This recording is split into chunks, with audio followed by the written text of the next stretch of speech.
I was in New York visiting Mitch, and I was having coffee right near Central Park, and this group behind me, they were having coffee and they were discussing politics, and I couldn't help but get involved. So after some of them left, I grabbed one of the guys and said, I couldn't help but hear what you were talking about. We have stayed in touch via email and every time I go to New York and we have coffee.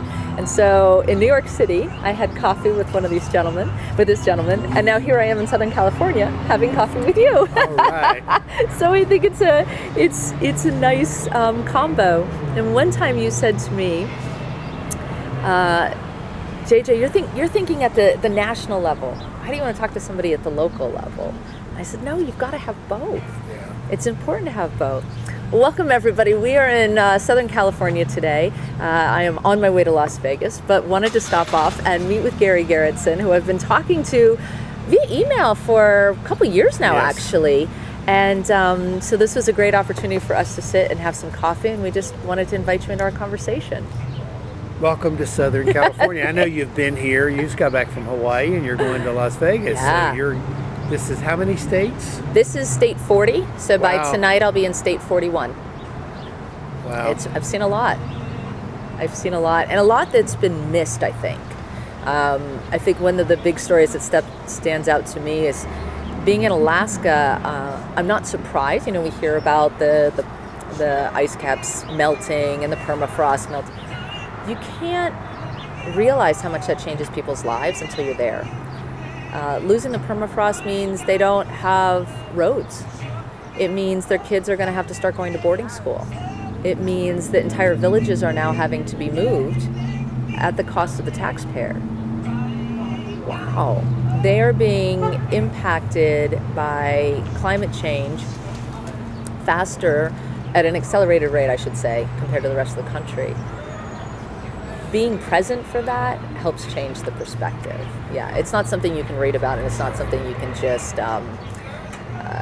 hear. So yeah, it's these kinds of stories that have been really Sure, amazing. most people think of Alaska like me. I've been to Kodiak and Adak, and every time I was in Kodiak and Adak when I was in the Navy flying in there, it was 80 below zero wind chill factor or something. So it's to not get that anymore. Perspective is yeah, it's actually, I was meeting with the leader of the electrical union. Fascinating interview. And off camera, we were talking a lot about how they live and what changes they've seen.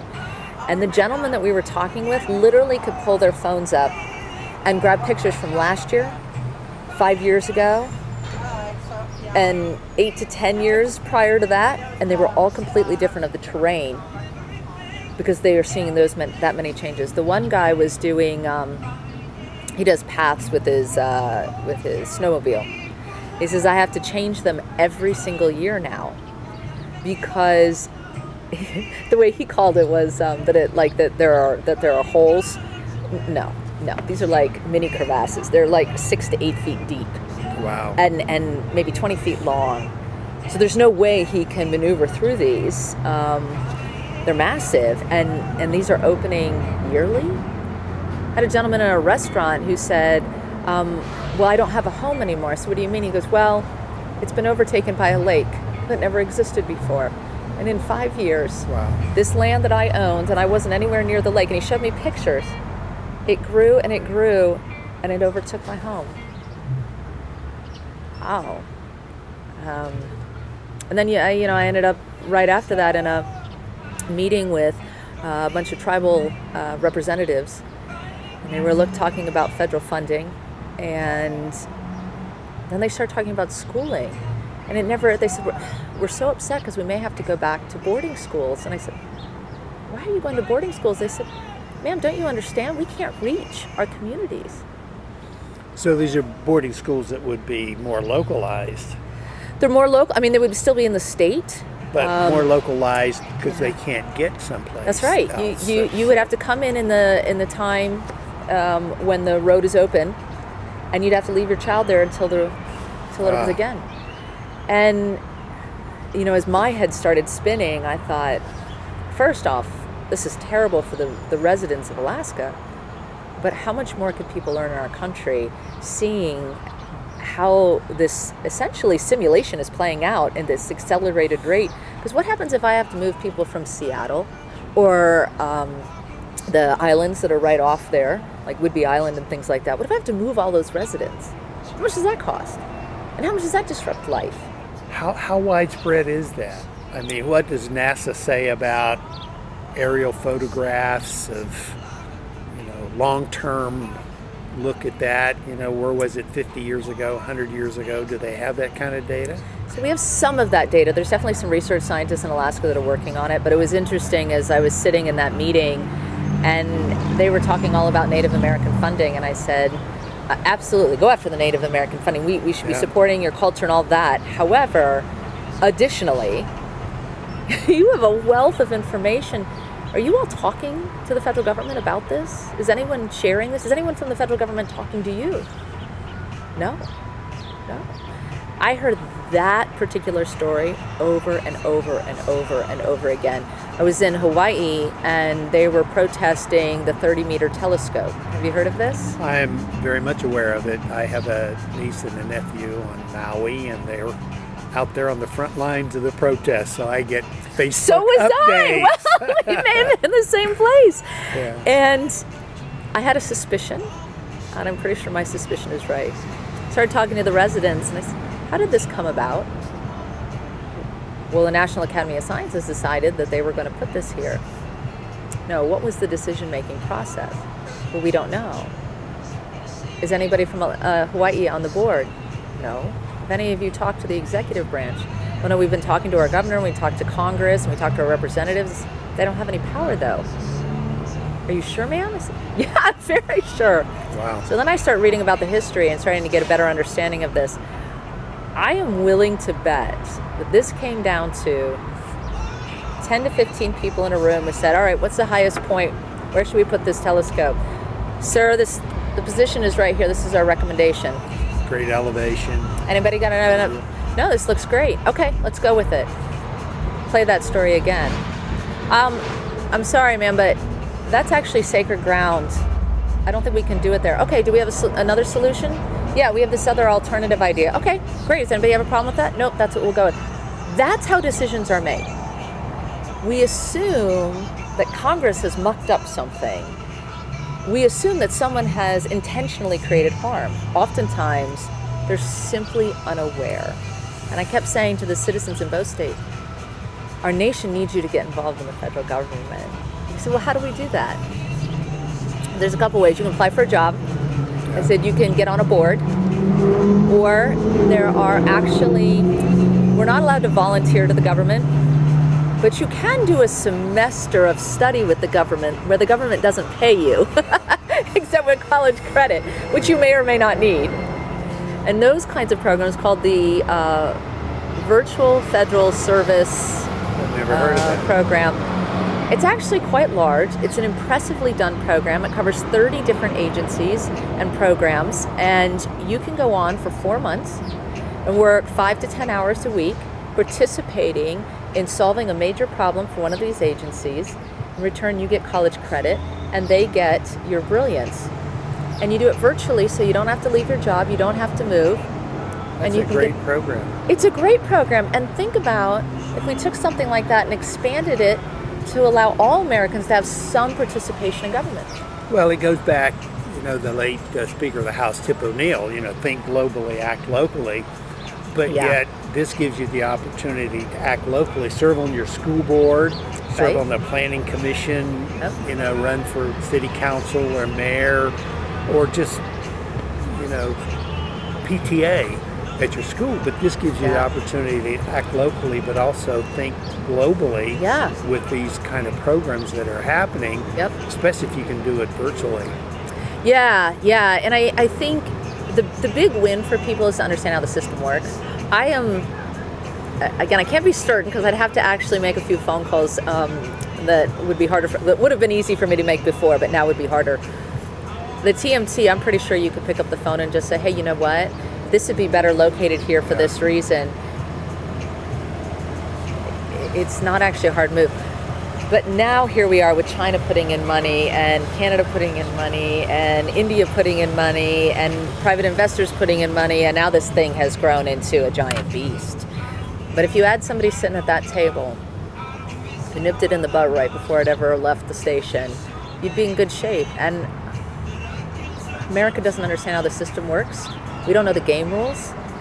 And so we're spinning our wheels and doing activist work as hard and as intensely as we can. We need to work smarter, not harder.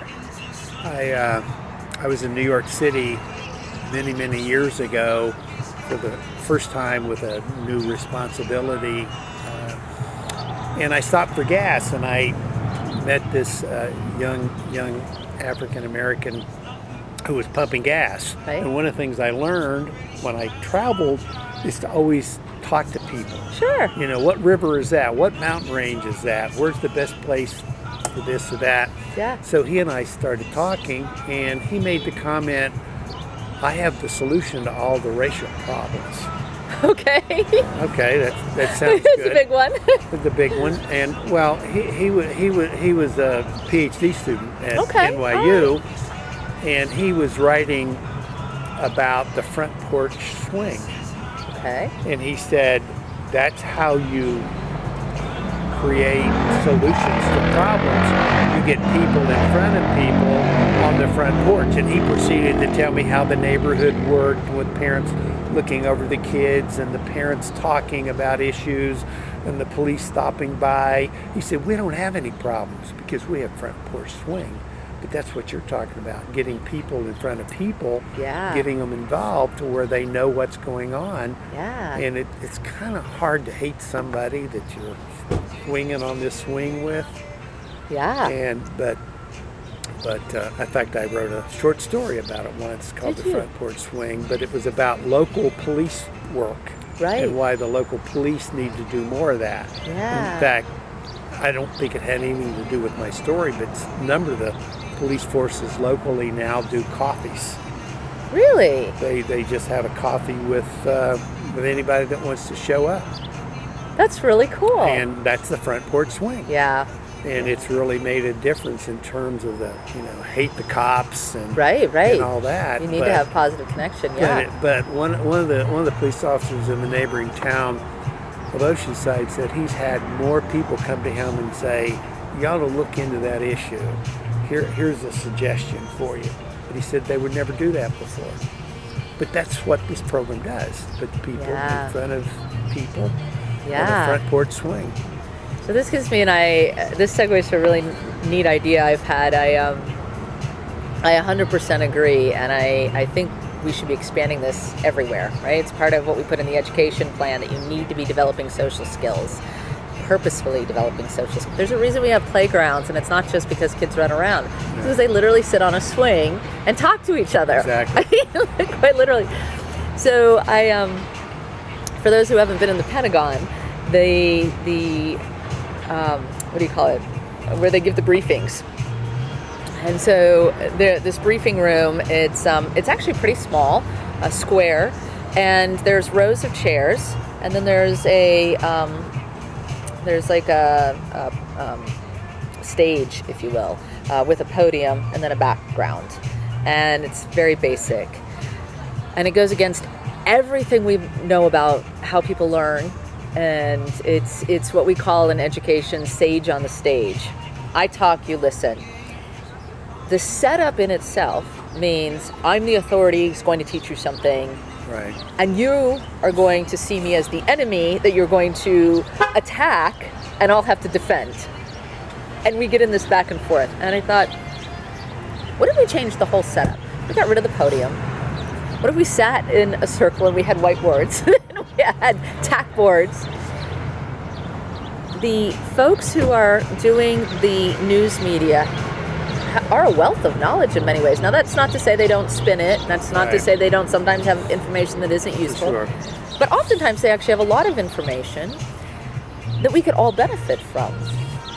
Why don't we have a two-way discussion? Why is it constantly two enemies talking to each other about the same country? Don't we have the same goal?